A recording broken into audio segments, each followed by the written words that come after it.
Imagine slipping on a family heirloom, a ring passed down for generations, only to discover it's etched with a name that unlocks a deadly secret buried in your family's past.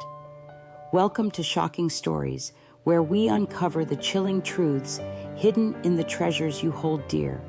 Today, we're diving into a tale about a woman in Charleston whose inherited ring revealed a dark history and a betrayal that threatened her life. Ever think a keepsake could be cursed? Buckle up, because this story will make you rethink your family jewels. Let's dive in. Lily Harper was a 31-year-old historian living in a charming row house in Charleston, South Carolina, about 5 miles from the city's historic Battery. Known for her love of old books and Southern lore, Lily was thrilled when her late grandmother, Evelyn, left her a sapphire ring in her will. The ring, stored in a velvet box in Lily's study, 10 feet from her living room, was a family heirloom from the 1940s, said to bring luck. But one evening, while polishing it under a lamp, Lily noticed an engraving inside the band. Vera, 1972. Her heart skipped a beat. Evelyn never mentioned a Vera. Curious, Lily called her mother, Susan, who lived 3 miles away in Mount Pleasant, but Susan was vague, saying Vera was an old friend of Evelyn's who'd passed away. Lily wasn't convinced. She confided in her friend Rachel, a true crime podcaster based 4 miles away in West Ashley. Rachel recognized Vera from a 1975 cold case she'd researched. Vera Malone, a 30-year-old socialite murdered 20 miles away in Somerville, her sapphire ring stolen. Lily's stomach churned. Her heirloom was tied to a killing. What would you do if your family ring matched a murder case? Lily visited the Charleston Library, 2 miles away, to dig into Vera's case. Articles detailed Vera's death by strangulation at a plantation estate, with no suspects arrested, but rumors of a crime syndicate operating nearby. A grainy photo showed Vera wearing a ring identical to Lily's. Lily's unease grew. Was Evelyn involved? She decided to investigate her grandmother's past, starting with Evelyn's old letters, kept 15 feet from her bedroom.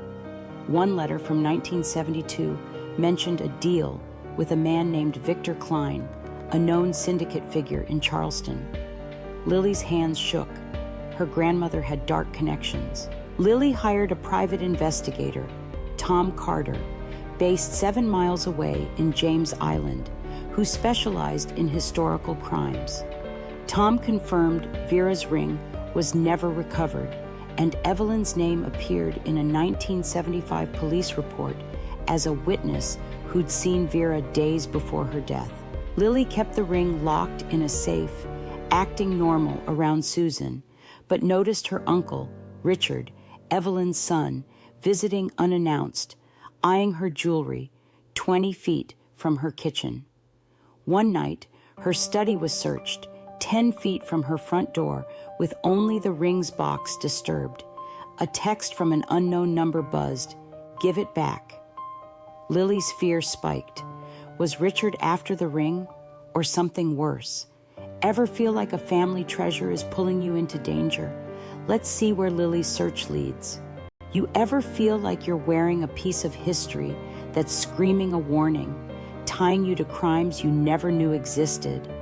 That's where Lily was, clutching a sapphire ring engraved with a murder victim's name, hinting at her grandmother's criminal past. A search study and a threatening text turned her Charleston home into a trap, and someone wanted the ring back. Welcome back to Shocking Stories, where we're diving deeper into a mystery that's only getting darker. Ready to see what Lily uncovers? Because this story's about to take a violent turn. What would you do if your heirloom hid a crime? Lily's first step was to investigate Victor Klein. She and Tom reviewed Evelyn's letters, finding one mentioning a payment for Vera's ring, dated days before the murder. Tom pulled Klein's records, revealing he ran a Charleston syndicate in the 1970s, extorting wealthy families like Vera's, 20 miles away in Somerville. Vera's case file noted her ring was a syndicate marker used to seal deals. Lily's heart raced. Evelyn had stolen or received the ring. She searched Vera's case online, finding a 1976 forum post claiming a local widow was seen with Vera's jewelry, possibly Evelyn. Lily decided to tail Richard, her uncle, suspecting his sudden visits. She followed him from Susan's house, 3 miles away, to a bar in North Charleston, 10 miles north, parking 150 feet back. Richard met a man with a syndicate tattoo, their conversation tense. Lily snapped photos, catching a ring on the man's finger, similar to hers. Tom identified him as Carl Ruiz, a former Klein associate living 5 miles away in Goose Creek. Lily planted a recorder in Susan's living room, 20 feet from Richard's usual chair, catching him say, "Lily's got the ring. We need it before they find us." Lily's hands shook. Was Richard tied to the syndicate? Tom hacked Ruiz's phone, finding texts to Richard about cleaning up Vera's mess and securing the marker. Lily's blood ran cold. The ring was evidence of the syndicate's crimes, and Richard wanted it to cover his tracks. She confronted Susan again, showing the letters, but Susan broke down, admitting Evelyn had worked for Klein, laundering money through estate sales, but swore she didn't know about Vera's murder. Lily's anger flared. Her family was built on lies. That night, her car was keyed 50 feet from her house, with Vera scratched into the door. A text buzzed, "You're next." Lily checked Evelyn's old address book, finding an entry for a plantation estate in Somerville, 20 miles away, where Vera was killed. Tom confirmed Richard owned the estate through a shell company, hosting private events there. Lily and Tom staked out the property, 200 feet from the main house, seeing Richard unload crates at midnight. Tom hacked the estate's security feed, revealing a hidden room with syndicate ledgers and photos of Vera's body. As they left, Ruiz's car followed them for 3 miles, then vanished. Lily's phone buzzed. "The ring's mine."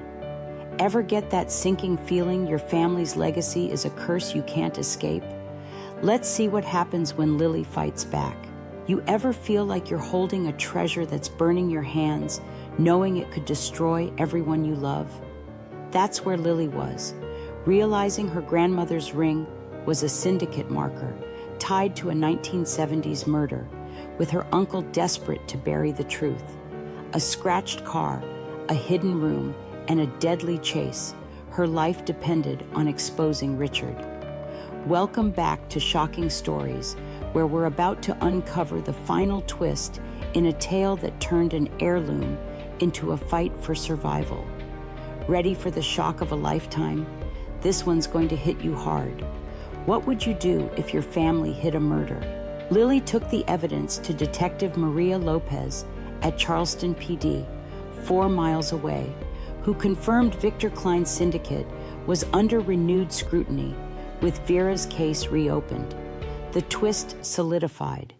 Richard, Evelyn's son, had been a syndicate enforcer, killing Vera in 1975 to steal the ring, which Evelyn kept as leverage against Klein. Richard now hunted the ring to destroy evidence tying him to the murder, using Lily as a pawn. Lopez issued a warrant for Richard, but warned he was dangerous, with syndicate allies active 10 miles away in Hanahan. Lily's heart pounded. Her uncle had hugged her at family dinners, 20 feet from her kitchen, while hiding a killer's past. Lopez planned a sting at the Somerville estate, 20 miles away, but Lily needed closure. She confronted Richard at Susan's house, 3 miles away, showing the ring. "Why, Uncle Richard?" she asked. His face darkened. "You're meddling in things you don't understand," he snarled, admitting he'd killed Vera to prove himself to Klein. But Evelyn's betrayal, keeping the ring, had haunted him. Richard lunged for the ring, grabbing a knife from the counter. Lily screamed, dodging, as Susan called 911, 50 feet from the living room. Richard fled in his truck, heading to the estate. Lily and Tom followed, with Lopez's team 200 feet behind, to the plantation, 500 feet from a moss-draped oak grove. Inside the main house, 30 feet from a grand staircase, Lily found Richard burning ledgers in a fireplace. "You're ruining us," he shouted, pulling a gun. Lily stalled, asking about Evelyn, and Richard confessed she'd blackmailed him, threatening to expose his crimes. As he aimed, Tom tackled him, but Richard fired, grazing Lily's arm 10 feet away. Lopez's team stormed in, cuffing Richard, who ranted about family honor. A search of the estate, 100 feet from a hidden cellar, uncovered Vera's stolen jewelry and syndicate cash. Richard was charged with murder, extortion, and attempted assault, exposing a syndicate network spanning 50 miles across South Carolina. Lily gave the ring to Vera's family, moving 150 miles to Savannah, Georgia, unable to stay in Charleston. The worst part? Richard's prison letters to Ruiz hint at other syndicate markers in the family, and Lily checks her jewelry, fearing another curse. So could you keep a tainted heirloom after this? This is Shocking Stories, and we're just getting started. Hit that like button if this gave you chills, and subscribe for more heart-pounding tales. Comment, would you keep a tainted heirloom? Share this video, because sometimes the treasures you inherit hide the deadliest secrets.